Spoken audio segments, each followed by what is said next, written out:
Hello दोस्तों, आज हम इंटरमीडिएट के ठोस चैप्टर का साटकीय दोष और फ्रैंकल दोष के बारे में जानेंगे कि साटकीय दोष क्या होता है और फ्रैंकल दोष क्या होता है।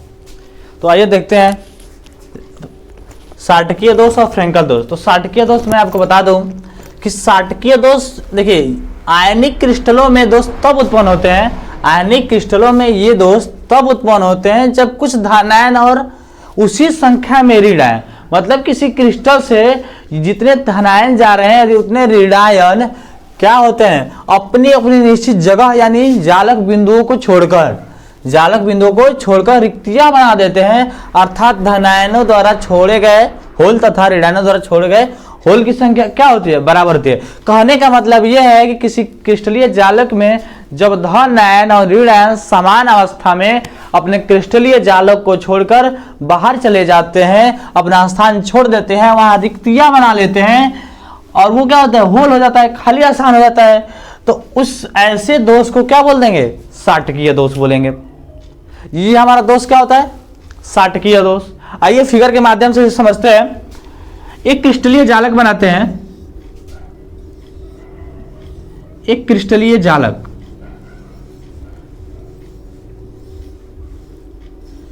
क्रिस्टलीय जालक में आपके धनायन और ऋणायन होंगे। ये हमारा एक क्रिस्टलीय जालक हो गया।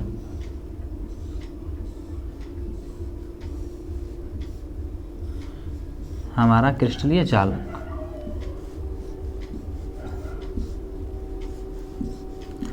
इस क्रिस्टलीय जालक में हमारे होंगे धनायन और ऋणायन, धनायन और ऋणायन होंगे।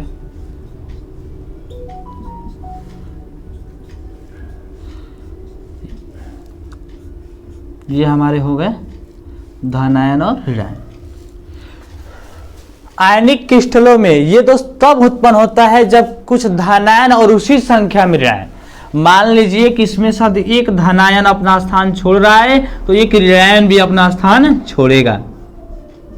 ठीक है, आसान शब्दों में मैं कहूं तो जब किसी क्रिस्टलीय जालक में समान संख्या में धनायन और ऋणायन अपना स्थान छोड़कर वहां से सटक जाते हैं, यानी अपना स्थान छोड़ देते हैं, वहां रिक्तियां बना देते हैं, तो ऐसे दोष को हम क्या बोलते हैं, साटकीय दोष बोलते हैं। आसान शब्दों में लिखा है कि आयनिक क्रिस्टलों में ये दोष तब उत्पन्न होते हैं जब कुछ धनायन और उसी संख्या में ऋणायन अपनी अपनी निश्चित यानी जालक बिंदुओं को छोड़कर रिक्तियां बना देती है। अर्थात धनायनों द्वारा छोड़े गए होल तथा ऋणायनों द्वारा छोड़े गए होल की संख्या क्या होगी, बराबर होगी। जितने धनायन छोड़ेंगे उतने ऋणायन भी जाएंगे, तो वहां बराबर संख्या में होल होगा, खाली स्थान होगा, बराबर होगी। इनको होलों की संख्या क्या होगी, बराबर होगी। ऐसे दोष को क्या बोलेंगे, साटकीय दोष।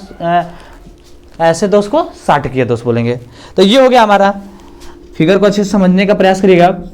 जब किसी क्रिस्टलीय जालक में धनायन और ऋणायन, ये आपका हो गया धनायन और ये हो गया ऋणायन, समान संख्या में अपना स्थान छोड़कर बाहर चले जाते हैं, इस क्रिस्टलीय जालक से बाहर चले जाते हैं, तो ऐसे दोष को हम क्या बोलेंगे, साटकीय दोष बोलेंगे। ऐसे दोष को साटकीय दोष। अब फ्रैंकल दोष समझने का प्रयास करते हैं। फ्रैंकल दोष क्या होता है, तो फ्रैंकल दोष क्रिस्टलों में ये दोष तब उत्पन्न होते हैं जब कोई आयन अपने नियत लैटिस बिंदु से हटकर अंतरकाशीय रिक्ति में अपना स्थान बना लेता है। अंतरकाशीय का मतलब कि उसी वो क्रिस्टलीय जालक में कहीं अपने आप को दूसरी जगह स्थिर कर लेता है, अपने स्थान से हटकर क्या करता है, अंतरकाशीय हो जाता है, अपना स्थान बना लेता है। अतः लैटिस बिंदु पर रिक्ति हो जाती है, आयनों की संख्या में कोई परिवर्तन नहीं होता। परिवर्तन इसलिए नहीं होता कि ये अपना स्थान तो छोड़ देता है लेकिन उसी जालक में अंतरकाशीय हो जाता है, किसी अन्य जगह स्थिर हो जाता है, अपना दूसरे जगह स्थान बना लेता है। ऐसे दोष को हम फ्रैंकल दोष कहते हैं। फिगर के माध्यम से समझते हैं। ये एक जालक बनाते हैं, जैसे कि यहां से ऋणायन धनायन धनायन, ऋणायन धनायन ऋणायन धनायन, यहाँ ऋणायन धनायन ऋणायन धनायन ऋणायन धनायन ऋणायन धनायन। ये हमारा हो गया एक क्रिस्टलीय जालक। इस क्रिस्टलीय जालक में कोई भी, देखिए कह रहा है कि क्रिस्टलीय में दोस्तों उत्पन्न होते हैं जब कोई आयन, चाहे वो धन आयन हो या ऋण आयन हो, अपना स्थान छोड़कर, मान लीजिए कि ऋण आयन अपना स्थान छोड़कर इसी में कहीं अंदर दूसरी जगह क्या हो जाएगा, अंतरकाशीय हो जाएगा।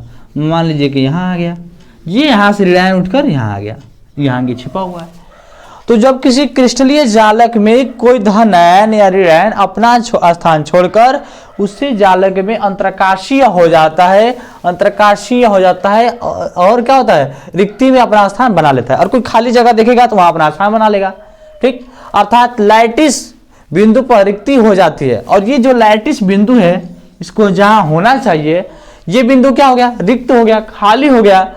आयनों की लेकिन आयनों की संख्या में कोई परिवर्तन तो हुआ नहीं, आयनों की संख्या तो जो आपकी थी वही है, क्योंकि ये क्रिस्टलीय जालक में ही है। बस यहां से हटकर अपने लैटिस बिंदु से हटकर इसी रिक्ति में क्या कर लिया, अपना स्थान बना लिया है खाली जगह में।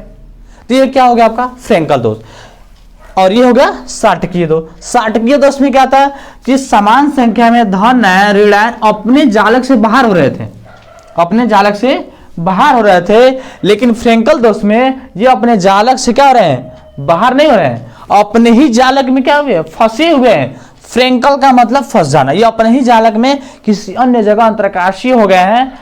ठीक है, अपना लैटिस बिंदु छोड़ के। तो ऐसे दोष को हम क्या बोलेंगे, फ्रेंकल दोष। फिर से एक बार बता देते हैं, आयनिक क्रिस्टलों में ये दोष तब उत्पन्न होते हैं जब धनायन और ऋणायन उस जितनी संख्या में धनायन गायब होंगे उतनी संख्या में ऋणायन गायब होंगे। रिजल्ट इसका देख लीजिए, क्रिस्टल का घनत्व क्या हो जाएगा, कम हो जाता है। सीधी सी बात है कि इसमें से 2 को बाहर कर देंगे, 2 या 4 को, तो इसका घनत्व कम हो जाएगा। क्रिस्टल की चालक ऊर्जा कम हो जाती है, क्रिस्टल का स्थायित्व कम हो जाता है, क्रिस्टल का विद्युत चालक, क्रिस्टल क्या हो जाता है, विद्युत चालक क्या हो जाता है। इसके एग्जाम्पल ये दोष किसमें किसमें उत्पन्न होते हैं, NaCl, KCl, CaCl तथा KBr में। इसमें क्या होते हैं, साटकीय दोष बनते हैं। यही फ्रेंकल दोष का परिणाम देखते हैं, तो क्रिस्टल विद्युत चालक का चालक हो जाता है, क्रिस्टल का स्थायित्व कम हो जाता है, द्विवैधिक स्थिरांक में वृद्धि हो जाती है।